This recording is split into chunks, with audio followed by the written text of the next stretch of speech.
कनक coat विचित्र मणिकृत सुंदरायतना घना। चौहट हट सुभट बीथी चारुपुर बहुविधि बना। गजबाजी खच्चर निकर पदचर रथ बरूथन को गने। बहुरूप निशिचर जूथ अति बल सेन बरनत नहीं बने।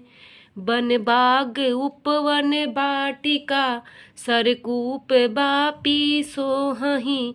नर नाग सुर गंधर्व कन्या रूप मुनि मन मोहहीं।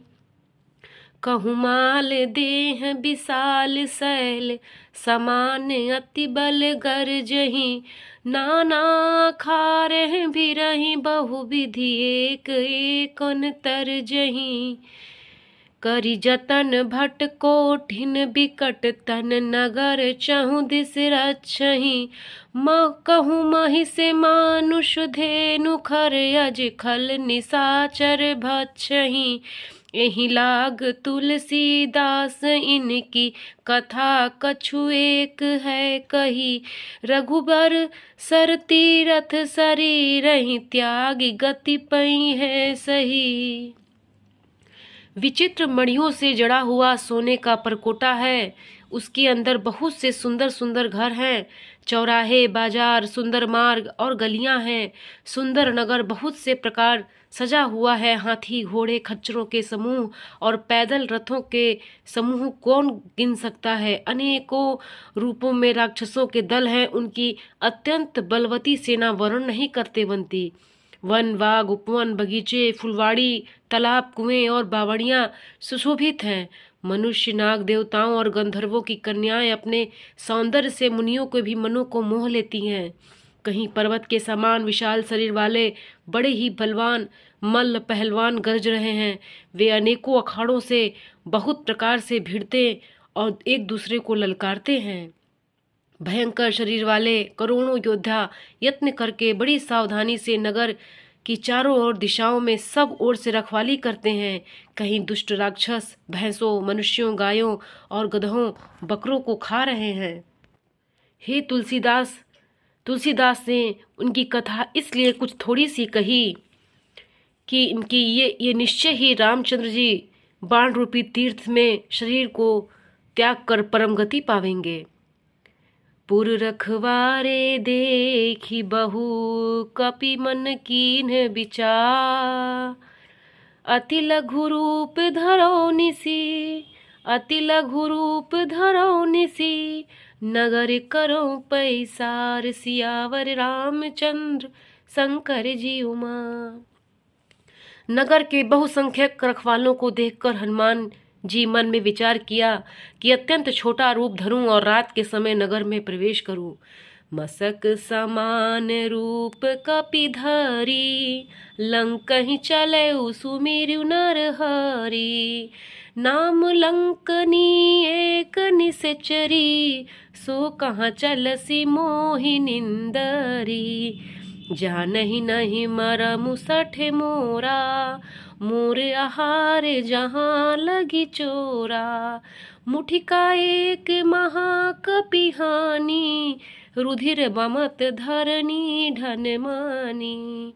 पुनि संभारी उठी सोलंका जोरी पानी करु विनय सशंका। जब रावण ही ब्रह्म बर दीन्हा चलत बिरंची कहाँ मोहि चीन्हा। हनुमान जी मच्छर के समान छोटा सा रूप धारण कर नर रूप से लीला करने वाले भगवान श्री रामचंद्र जी का स्मरण करके लंका को चले। लंका के द्वार पर लंकनी नाम की एक राक्षस रहती थी। वह बोली, मेरा निरादर करके बिना मुझसे पूछे कहाँ चले जा रहे हो। हे मूर्ख, तूने मेरा भेद नहीं जाना। जहाँ तक जितने चोर हैं वे सब मेरे आहार हैं। महाकपि हनुमान जी उसे एक घूंसा मारा जिससे वह खून की उल्टी करती हुई पृथ्वी पर लुढ़क पड़ी। वह लंकनी फिर अपने को संभाल कर उठी और डर के मारे हाथ जोड़कर विनती करने लगी। और वह बोली, रावण को जब ब्रह्मा जी ने वर दिया था तब चलते समय उन्होंने मुझे राक्षसों के विनाश की यह पहचान बता दी थी। कि विकल हो सीतय कपि के मारे, तब जान सुनि सिचर संघारे। तात मोर अति पुण्य बहुता, देखहु ना राम नयन कर दूता। जब तू बंदर के मारने से व्याकुल हो जाए तब तू राक्षसों का संहार हुआ जान लेना। हे तात, मेरे बड़े पुण्य हैं जो मैं श्री रामचंद्र जी के दूत को नेत्रों से देख पाई। तात स्वर्ग अपवर्ग सुख, धरऊ तुला एक अंग। तूल न ताहि सकल मिली, तूल न ताहि सकल मिली।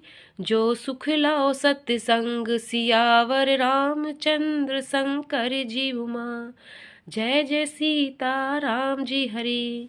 हे तात, स्वर्ग और मोक्ष के सब सुखों को तराजू के एक पलड़े में रखा जाए तो भी सब मिलकर दूसरे पलड़े पर रखे हुए उस सुख के बराबर नहीं हो सकते जो लव क्षण मात्र के सत्संग से होता है।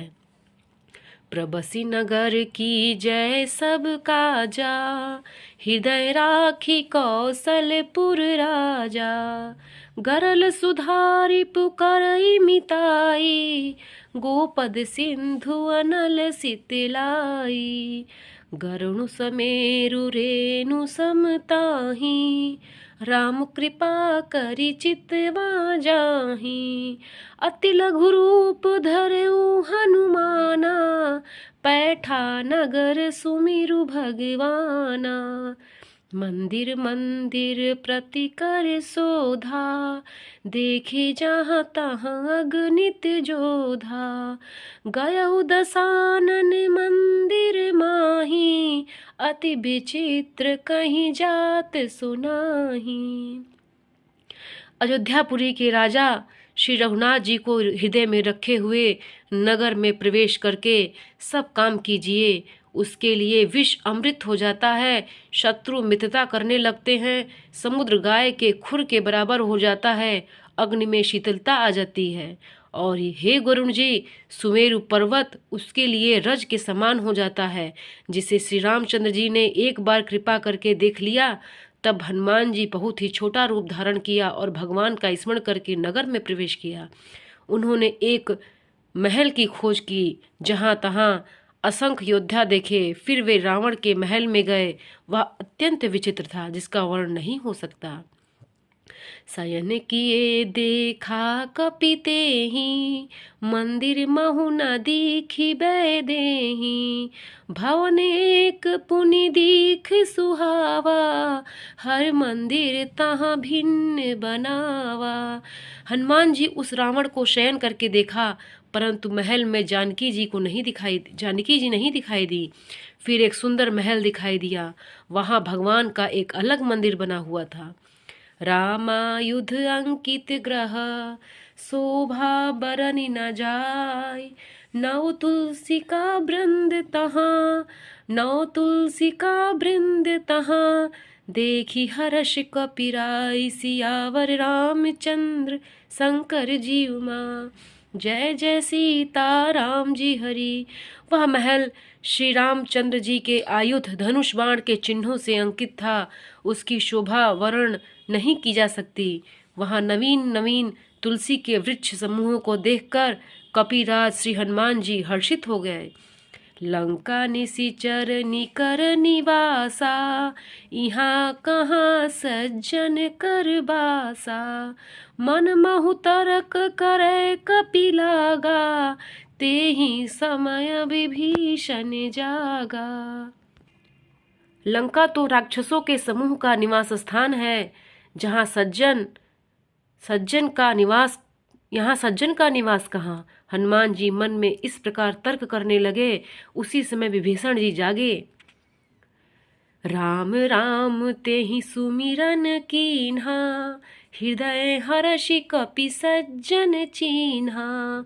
एहि सन हठि करि हऊँ पहिचानी, साधु ते होई न कारज हानि। उन्होंने विभीषण ने राम नाम का स्मरण उच्चारण किया। हनुमान जी ने उन्हें सज्जन जाना और हृदय में हर्षित हुए। हनुमान जी ने विचार किया कि इनसे हट करके अपनी ओर से ही परिचय करूंगा, क्योंकि साधु से कार्य की हानि नहीं होती, प्रत्युत लाभ ही होता है। विप्र रूप धरि बचन सुनाए, सुनत विभीषण उठि तहाए। करि प्रणाम पूछी कुशलाई, विप्र कहूँ निज कथा बुझाई। कि तुम हरि दर्शन मह कोई, मोरे हृदय प्रीति हति होई। कि तुम जा राम दीन अनुरागी, आयहु मोहि करन बड़े भागी। ब्राह्मण का रूप धारण धर कर हनुमान जी ने उन्हें वचन सुनाए। सुनते ही विभीषण जी उठकर वहां आए, प्रणाम करके कुशल पूछा, हे ब्राह्मण देव, अपनी कथा समझा कर कहिए, क्या आप हरि भक्तों में से कोई हैं? क्योंकि आपको देखकर मेरे हृदय में अत्यंत प्रेम उमड़ रहा है। अथवा क्या आप दीनों से प्रेम करने वाले स्वयं श्री राम जी हैं जो मुझे बड़भागी बनाने, घर बैठे दर्शन देकर कृतार्थ करने आए हैं। तब हनुमंत कहीं सब राम कथा निज नाम, सुनत जुगल तन पुलक मन, सुनत जुगल तन पुलक मन। मगन सुमिर गुण ग्राम, सियावर रामचंद्र शंकर जी उमा। जय जय सीता राम जी हरि। तब हनुमान जी ने श्री रामचंद्र जी की सारी कथा कहकर अपना नाम बताया। सुनते ही दोनों के शरीर पुलकित हो गए और श्री राम जी के गुण समूहों का स्मरण करके दोनों के मन प्रेम और आनंद में मग्न हो गए। सुनहु पवन सुत रहनी हमारी, जिमि दसनन महु बिजीभ बिचारी। ताते कबहु मोहि जानी अनाथा, करहि कृपा भानुकुल नाथा। तामस तन कछु साधन नाही, प्रीत न पद सरोज मन माही। अब मोहि भा भरोस हनुमंता, बिनु हरि कृपा मिलहि नहीं संता। हे पवन पुत्र, मेरी रहनी सुनो, मैं यहाँ वैसे ही रहता हूँ जैसे दांतों के बीच में बिचारी जीभ। हे तात, मुझे अनाथ जानकर सूर्य कुल के नाथ श्री रामचंद्र जी क्या कभी मुझ पर दया करेंगे? मेरा तामसी राक्षस शरीर होने से साधन तो कुछ बनता नहीं और ना मन में श्री रामचंद्र जी के चरण कमलों में प्रेम ही है। परंतु हे हनुमान, अब मुझे विश्वास हो गया है कि श्री राम जी मुझ पर श्री राम जी की कृपा है, क्योंकि हरि की कृपा के बिना संत नहीं मिलते। जो रघुबीर अनुग्रह कीन्हा, तो तुम मोहि दरसु हटि दीन्हा। सुनहु विभीषण प्रभु कै रीति, करहि सदा सेवक पर प्रीति। जब रघुवीर ने कृपा की है तभी तो आपने मुझे हट करके अपनी ओर से दर्शन दिए हैं। हनुमान जी ने कहा कि हे विभीषण जी सुनिए, प्रभु की यही रीति है कि वे सेवक पर सदा ही प्रेम किया करते हैं। जय श्री राम।